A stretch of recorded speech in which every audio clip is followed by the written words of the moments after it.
Sexo e Destino, segunda parte, capítulo 4. Debaixo da agressão, Marina experimentou irreprimível mal-estar e empalideceu, sentiu-se sufocar. Registrava todos os sintomas de quem recebera pancada forte no crânio. Jogou a cabeça para trás na poltrona, esforçando-se por esconder a indisposição, mas em vão. Os Torres, pai e filho, perceberam-lhe a vertigem e acorreram, pressurosos. Nemésio tomou a palavra, atribuindo o desmaio à fadiga de quem se movimentara durante a noite inteira, sem o mínimo descanso no decorrer do dia anterior, ao redor da dona da casa, cujo corpo se consumia com dolorosa lentidão, ao passo que Gilberto trazia água fresca antes de telefonar para o médico. No ambiente espiritual, o impacto não foi menos constrangedor. Neves fitou-me, irrequieto, como a rogar socorro para não explodir.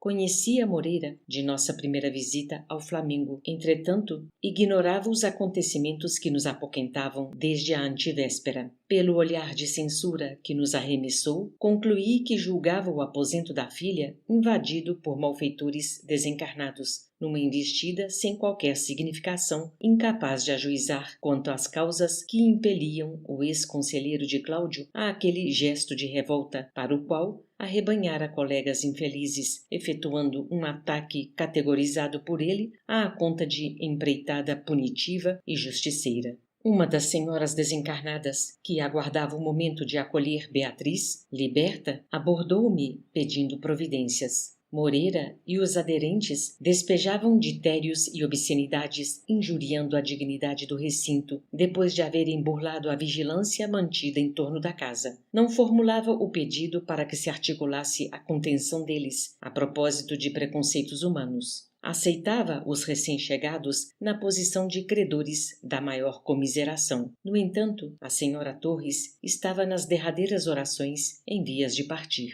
Esmolava tranquilidade e silêncio. Em determinadas terapêuticas, não se pode restabelecer a normalidade orgânica, senão removendo o centro de infecção, e ali o pivô da desarmonia era Marina. Afastada a moça, retirar-se-iam com ela os agentes da desordem. Aberei-me da menina carecedora de piedade. Supliquei-lhe saísse, fosse repousar. Não teimasse ante a solicitação nossa em seu proveito. Ela obedeceu a contragosto. Pediu licença aos amigos a fim de esperar o médico na dependência dos fundos e acompanhei-a. O bando, porém, renteou comigo e Moreira interpelou-me. Queria saber de minha simpatia pela jovem que ele hostilizava. Indagava, desabrido, se eu não a conhecia suficientemente, se não lhe assistia às bacanais entre pai e filho, e porque me interessava de um modo tão especial por aquela a que ele chamava Bisca, bonita por fora e devassa por dentro. Ironizando-me a escassa inclinação à conversa, reportou-se com enérgicas rabecadas à dama que nos havia rogado a execução de medidas para afastá-lo do quarto, declarando que não era covarde para incomodar moribundos, e perguntou insolente por que razão as entidades veneráveis e amigas, que ele apelidava por aquelas mulheres, nos compeliam a retirá-lo, quando ali deixavam Marina respirar à vontade, acentuando que, por ser franco e áspero, não se considerava pior. Crivou-me de objurgações repassadas de fel, desafiando-me, por fim, a enunciar o meu ponto de vista, utilizando palavras que colocava em jogo a confiança com que me honrava desde a véspera. Arrisquei-me a ponderar que Marina, apesar de tudo, era filha de Cláudio Nogueira e irmã de Marita, aos quais tributávamos ambos calorosa afeição. Qualquer fracasso em prejuízo dela seria desastre para eles. Não me cabia reprovar corrigendas capazes de lhe fortalecer a vigilância com manifesta vantagem para ela. No entanto, por amizade aos Nogueiras, não concordaria em que fosse massacrada. Ele sorriu e obtemperou que as apreciações não eram de todo desprovidas de senso, prometendo que amainaria o desforço, mas não desistiria da correção. Despachou os cooperadores, recomendando aos 4 lhe aguardassem as ordens no pátio lateral, e acompanhou-nos, segurando-a descortês. Indiferente a qualquer ideia de companhia espiritual, Marina penetrou na câmara, encostou a porta e ajeitou-se no leito, cerrando os olhos. e relaxou-se. Aspirava a dormir e descansar, mas não conseguiu. Moreira, insensível, indicando o propósito de arrasar em mim qualquer simpatia pela contadora indefesa, participou-me que ia submetê-la a interrogatório em torno de Marita, para que eu lhe ouvisse o depoimento inarticulado e avaliasse o caso por mim mesmo. Suspirei pela obtenção de respostas que enobrecessem o inquérito mental em preparo. Contudo, minhas esperanças se desvaneceram no nascedouro. O indesejável patrocinador de Marita, erguido por si mesmo à condição de juiz, pespegou um pejorativo contundente aos ouvidos da moça e reclamou-lhe a opinião sobre a irmã hospitalizada,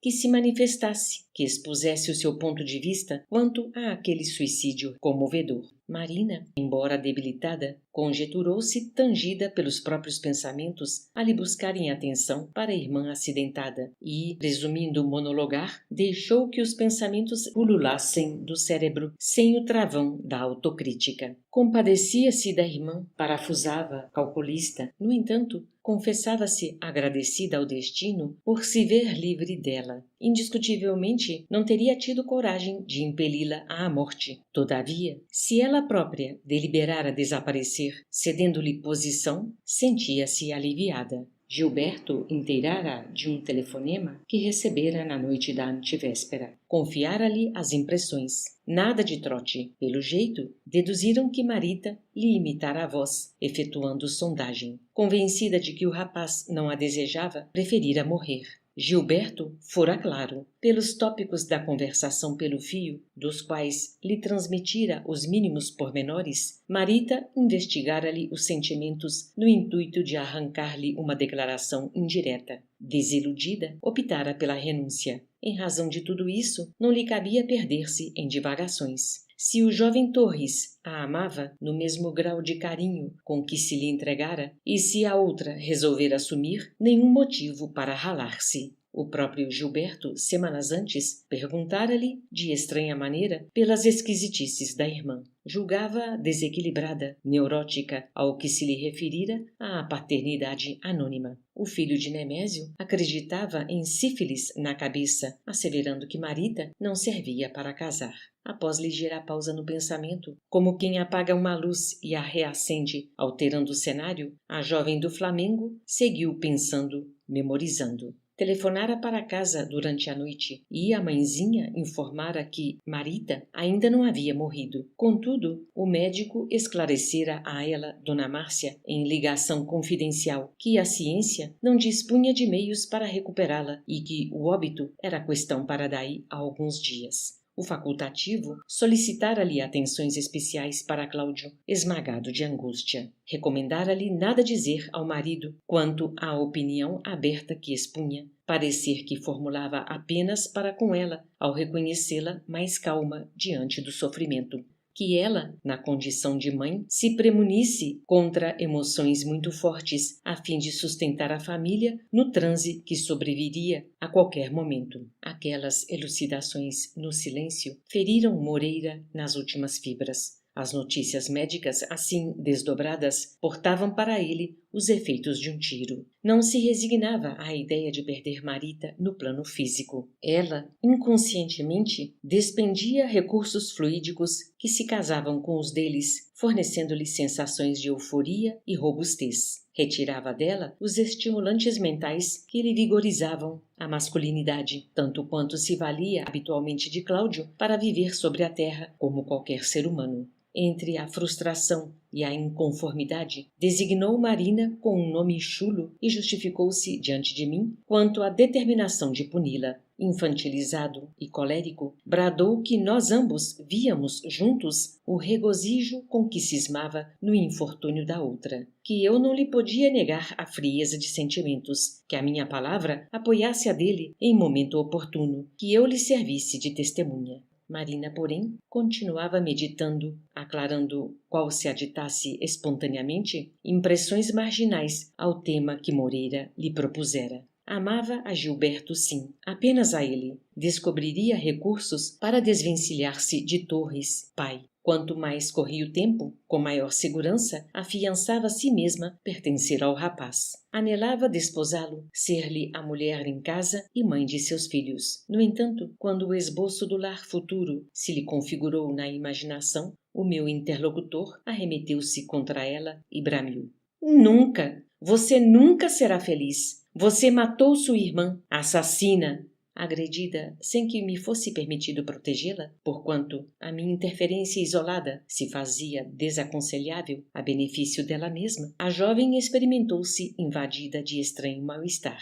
Aquelas incriminações percutiam-lhe fundo, qual se alguém lhe varasse o pensamento, e ofegou em desassossego. Começou a refletir acerca de Marita sob novos aspectos, estabelecendo confrontos. Em vão, esgrimia ideias, tentando impugnar o remorso que se lhe infiltrava na consciência. Julgava contraditar-se, gemia em desconforto, ignorava-se em luta com uma inteligência que se lhe mantinha invisível, a pedir-lhe contas do proceder. À medida, porém, que o adversário martelava as censuras, às quais aderia por saber-se culpada, passou a perder posição. Enevoava-se-lhe o raciocínio, mobilizou todas as energias para não desmaiar e temia a loucura. O contendor desafiara a fortaleza, proclamando-lhe as brechas. A fortaleza resistiria incólume se fosse inteiriça. Entretanto, as brechas existiam e por elas o inimigo lançava petardos de maldição e sarcasmo, gerando a demência e invocando a morte. Em vão, diligenciei no silêncio, articulando agentes mentais de auxílio para que a vítima se libertasse. Contudo, a menina, bastante hábil para movimentar-se entre os homens, sem comprometer-se na superfície das circunstâncias, jazia desarmada de conhecimento enobrecedor com que se advertisse, recuando na trilha percorrida para adotar direção diferente. Marina, à mercê da força que lhe espatifava os recursos psíquicos, sentia-se derrotada. Da impassibilidade ante o desastre ocorrido com a irmã, transferiu-se à opressão, ao temor. Ao toque do inquisidor que lhe vasculhava a cabeça, começou a imaginar que Marita, em verdade, não intentaria o suicídio se nela houvesse achado uma companheira honesta e piedosa. Rememorou a noite em que divisara Gilberto pela primeira vez. O jovem saía de um cinema em companhia da irmã, amparando-a contra a chuva. Tamanha a doçura daqueles olhos, tão grande o carinho daqueles braços. Julgou encontrar Nemésio mais moço. Comprometida com Torres, pai, presumia enxergar no filho os atributos de juvenilidade que lhe faltavam. Capricho ou afeição, apaixonara-se pelo rapaz e cortejara-o abertamente. Enlaçara-o com os dotes de inteligência até acender-lhe na alma entusiasta o anseio de compartilhar-lhe sonhos e emoções. Convidara-o a entretenimentos, agarrara-lhe o coração, instalara nele a necessidade dela, tornara-o dependente, escravo. Manobrava-o inteiramente, o que a irmã, inexperiente e sincera, não se animara a fazer, conquanto lhes conhecesse, através dele próprio, o compromisso oculto. Ao sabê-lo aprisionado à outra, requintara-se, aliás, nos processos de sedução. Acariciava-o, impunha-se, manietava-o, à maneira da aranha, entretecendo o fio veludoso para cativar o inseto que se dispõe a devorar. Perante a execução do juiz inesperado, perguntava-se pela tranquilidade própria. Examinando escrupulosamente as atitudes que assumira, verificava, espantada, que lesara a si mesma. O remorso figurou-se-lhe trado invisível a torturar-lhe o crânio. Lágrimas abundantes lhe subiram do peito aos olhos, lembrando jorros de água que a broca somente consegue arrancar ao subsolo ao tatear lençóis mais fundos. O médico, assistido pessoalmente pelo dono da casa, apanhou-a em crise de pranto. Não obstante apreensivo, consolou-a, erguendo-lhe o ânimo. Falou em cansaço, elogiou-lhe a pontualidade e o devotamento de enfermeira e prescreveu-lhe tranquilizantes, que ela repousasse, que não desamparasse a si mesma. Marina, porém, não ignorava que a consciência se debatia em pânico, que era inútil qualquer tentame para alargar o foro íntimo. Quando o facultativo se despediu, retomou o choro convulso diante de Nemésio que, intimidado, trancou a porta e se abicou junto dela no intuito de confortá-la e confortar-se. constrangido a facear com a cena de ternura, sem fundamentos de afeição recíproca, inquietei-me por Moreira, que zombeteava, lançando frases ultrajantes. Nemésio rogava à moça tratar-se e refazer-se. Tivesse paciência, que se regozijassem ambos. Nada além de mais alguns poucos dias e estaria em pessoa, no Flamengo, para os derradeiros arranjos do casamento. Contava com ela e queria fazê-la feliz. Encantado, beijava-lhe o rosto molhado, qual se aspirasse a sorver-lhe as lágrimas, enquanto que a jovem, francamente conturbada, lhe arremessava olhares de esguelha, entremeados de compaixão e repulsa. Convidei Moreira à retirada. Ele, porém, desapiedado, indagou se me falhava a coragem para conhecer Marina, tanto quanto ele, e, porque me inclinasse a defendê-la, acrescentou que não se achava ali na posição de carrasco. Zombando, recomendou-me não acusá-lo, asseverando que detinha tanta culpa na indisposição da jovem quanto aquela que teria um bisturi na ablação de um tumor. E pedi-lhe, em consideração a Cláudio, nos auxiliasse a proteger-lhe a filha, menina recruta na guerra contra o mal, embora se acreditasse suficientemente sabida. Por que não nos conservarmos à porta, resguardando-a? Um momento talvez chegasse em que passaríamos a rogar-lhe concurso, não obstante alegar que nunca se acomodara à alcovitice, que não tinha vocação para a capa de malfeitores, aqueceu e saímos. Do lado externo, porém, à vista de referir-me à hipnose no campo afetivo, expendendo considerações ao redor da paciência que nos toca exercer junto de todas as pessoas em distúrbios do sexo, ele riu-se abertamente e comentou, galhofeiro, que não me adiantava falar grego diante de obscenidades que, para ele, possuíam nomes próprios, e advertiu-me que, quando o pai se retirasse, viria o filho, e que eu perderia a graça e o latim de qualquer jeito. Efetivamente, quando o chefe da casa se retirou, o rapaz, cansado da vigília noturna, veio em nossa direção e entrou no quarto. O colega endereçou-me olhar significativo. Contudo, antes que se desregrasse na crítica, apareceu alguém com bastante simpatia e piedade para desfocar-nos a mente. Era o irmão Félix. Através da expressão, dava-me a perceber que se inteirara de todos os sucessos em curso. No entanto, abri os braços para Moreira, a afeição do pai que reencontra um filho. O amigo, que volvera ao desequilíbrio sentimental por sua vez, reconheceu-se invadido por eflúvios regenerativos e recordou, sensibilizado, o primeiro encontro em que o benfeitor lhe solicitara colaboração para Marita e enterneceu-se. Félix, sem um gesto que lhe exprobrasse a deserção, apelou para ele com absoluta confiança. Ah, meu amigo, nossa Marita! E, ante as indagações do interlocutor, que o tratava como de igual para igual, esclareceu que a menina piorara. Dores agudas lhe mortificavam o corpo. Afligia-se, fatigada. Desde o momento em que ele, Moreira, se afastara, tudo indicava que a pobrezinha entrara em regime de carência. A sofredora criança necessitava dele, esperava por ele, a fim de aliviar-se. Ante as frases sinceras que o atingiam no fundo, o ex-assessor de Cláudio acudiu, incontinente, regressando em nossa companhia para o hospital, onde realmente a moça se estirava em situação lastimável. 4 horas haviam escoado, modificando-nos a tela de serviço. Averiguamos que o pedido de Félix não se alicerçava num artifício piedoso. Escorada por Telmo, que lhe insuflava energias, Marita não lhe assimilava a influência com tanta segurança. Sem qualquer propósito de censura, é lícito registrar que faltava entre eles aquela harmonia necessária aos intervalos das rodas de determinada engrenagem num plano de sustentação. Telmo, rico de forças, apoiando-a, lembrava um sapato novo e precioso em pé doente. Cedendo lugar ao recém-chegado que o rendeu pronto, verificou-se de imediato alguma desopressão. Marita ajustou-se mecanicamente aos cuidados que Moreira lhe oferecia. Ainda assim, a peritonite instalava-se dominante. Aumentara o mal-estar. A filha de Aracélia gemia sob a atenção atribulada de Cláudio, que a observava, azorragado de sofrimento íntimo. Entretanto, agora, o ex-vampirizador do Flamingo encontrava enorme diferença. Acicatada pelos padecimentos físicos, Marita não dispunha de facilidades para pensar, senão nas próprias dores. Contundida, suarenta, amarfanhada. E o martírio corporal que lhe transfundia todos os impulsos, num gemido que não conseguia articular, provocava em Moreira unicamente simpatia e compaixão.